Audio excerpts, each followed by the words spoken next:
Most of us know that the liver is really important for our health and for our body to function correctly. The liver basically filters out toxins and anything that's synthetic and anything that's junky, I think is a technical term, and it filters out of the body and allows the body to continue to function the way that it's supposed to function. The problem is there's a lot of things in our world that can cause the liver to function below par. There's also a lot of things in our world that can cause other systems in the body not to function correctly, and those systems working poorly can restrict liver function. So in this video, I'm going to give you 9 signs that the liver may need a little bit of help. And when you can give the liver the help, it can really help the body function a whole lot better. Let's get at it.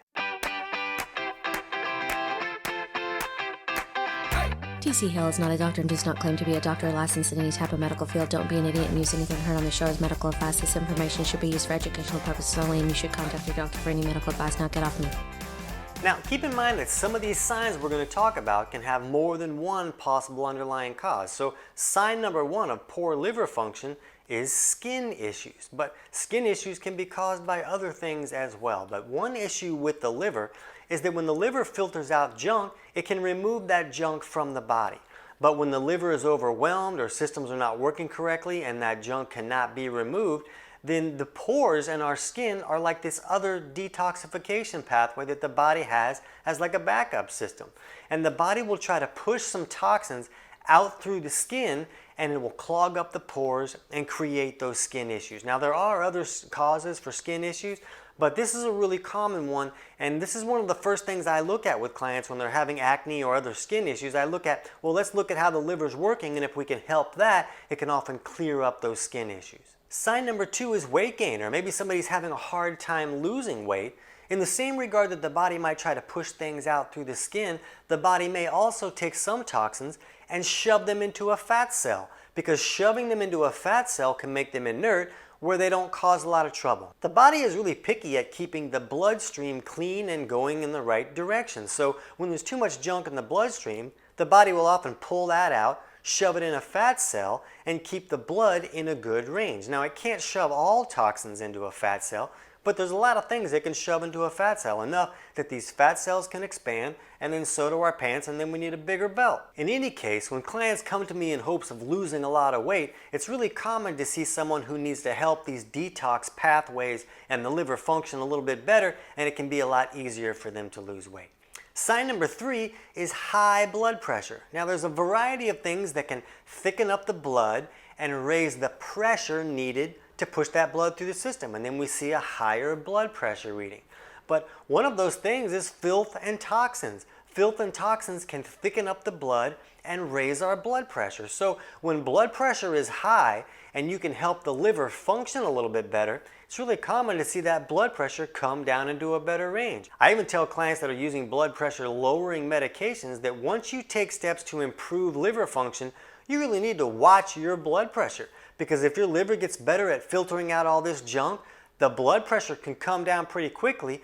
And then the medications are not made to balance the blood pressure, they're just made to push it down. So if you bring that blood pressure down naturally and then you're still taking the same dose of medication, it could push it too low to the point where you could have dizzy spells or fall over and hit your head. So you really want to watch your blood pressure and then work with your doctor to lower that dose when it's appropriate. Sign number 4 is chronic nausea. Nausea is a sign that the system could be too toxic, or maybe there's too much of something that the body can't deal with, but it's basically sending the signal of, look, don't send anything else down here. We're having enough trouble dealing with what's already down here.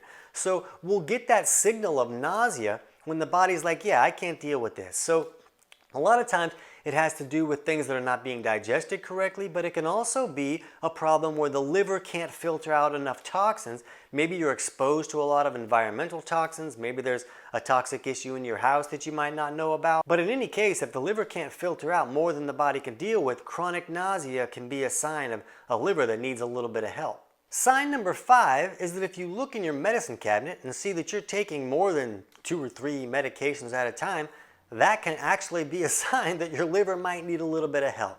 Look, we know the liver's job is to filter out anything that's synthetic from the body. Well, all medications are synthetic. If they weren't synthetic, then they couldn't be patented and nobody could make billions of dollars. So they have to be synthetic in order to be patented.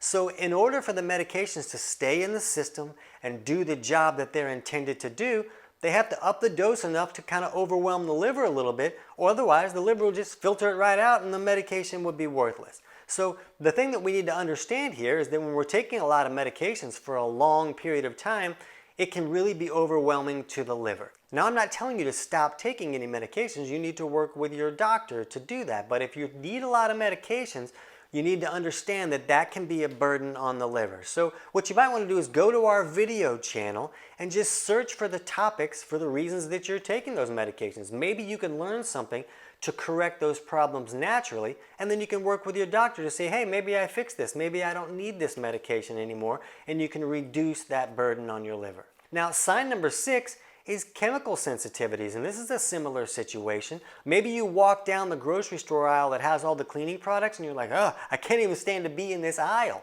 That's a sign that you have chemical sensitivities, and this is usually due to too many toxins in the system and the liver can't filter them all out. And this could be a heavy metal toxicity, it can be a chemical or some other type of poisonous situation toxicity that's just coming into the body and the body can't get rid of it. But when there's chemical sensitivities, when you can take steps to help the body detoxify the way that it's supposed to, help the liver filter that junk out, then those chemical sensitivities can really improve.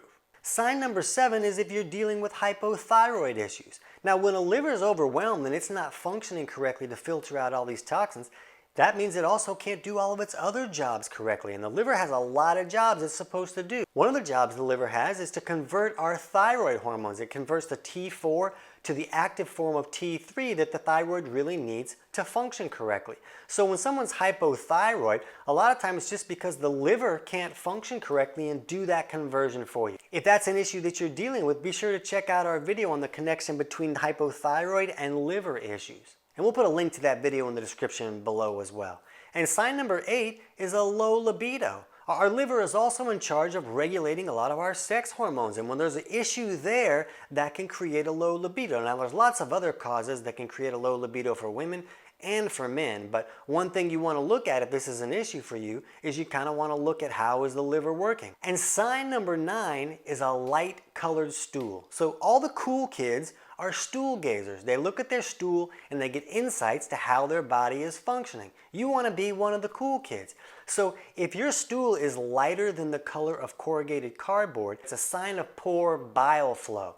And when the liver filters out all of its toxins, it puts those toxins into the bile, and then the bile goes down and gets stored in the gallbladder. And then when we eat food, the gallbladder squirts the bile down on the stuff that leaves the stomach to kind of create this sizzle and help us digest our food correctly.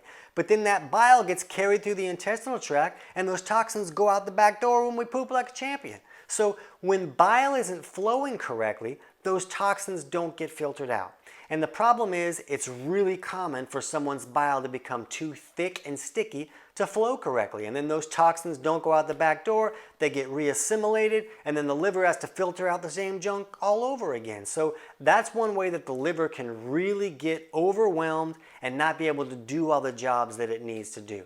So you can see there's a wide variety of issues that can really restrict the liver's ability to do its job. But with most of these things, we can take steps to improve these issues. So what I want you to do right now is jump over and watch our video on 4 steps to revive a liver, and that'll give you insights into steps that you can get going right away. Let us know how it goes.